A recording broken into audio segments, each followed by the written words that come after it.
Alors, bonjour, bonjour.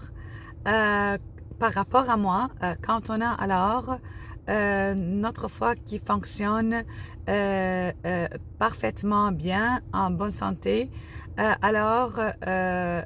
nous avons alors aussi un bon fonctionnement intestinal. Et vice-versa aussi. Quand on a alors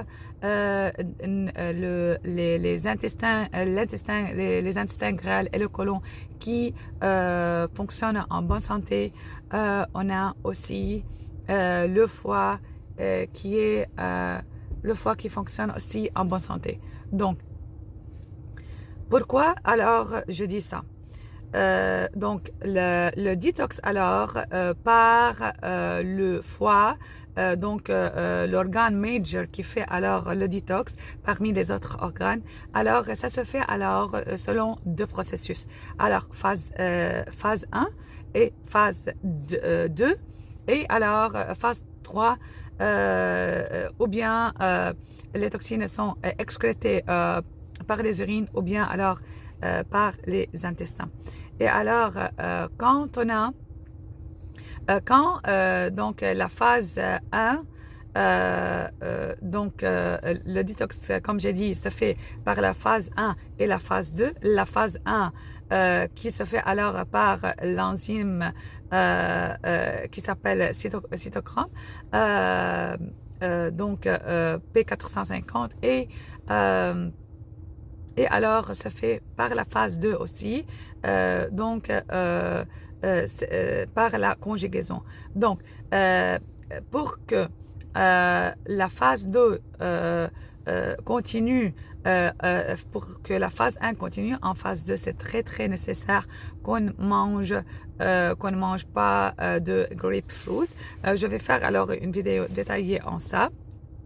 Quoi manger et comment faire, l'alcool non, le caféine non, et beaucoup d'autres. Et quoi manger pour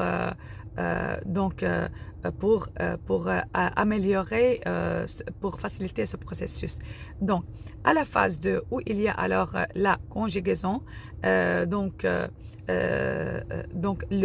foie se débarrasse alors de ces toxines par la vésicule biliaire pour transformer alors les toxines qui sont alors dans le fait soluble fat en water soluble donc par les reins ou bien par les intestins. Donc c'est très nécessaire alors une bonne santé de foie, une bonne santé de vésicule biliaire et ses enzymes pour qu'il y ait alors une bonne santé des intestins grêles et du côlon. Et alors aussi, très nécessaire, une bonne santé alors des intestins grêles et du côlon, car si on a alors un high dose de l'enzyme glucuronidase, bêta-glucuronidase. Donc, quand ceci est élevé, d'habitude, cette enzyme-là sert à nous débarrasser de l'excès d'œstrogène qui est toxique et des toxines. Mais une fois elle est élevée, ça fait alors un blocage pour l'œstrogène et au lieu alors qu'on se débarrasse de ces œstrogènes, on a une circulation de nouveau entéro-hépatique vers le foie.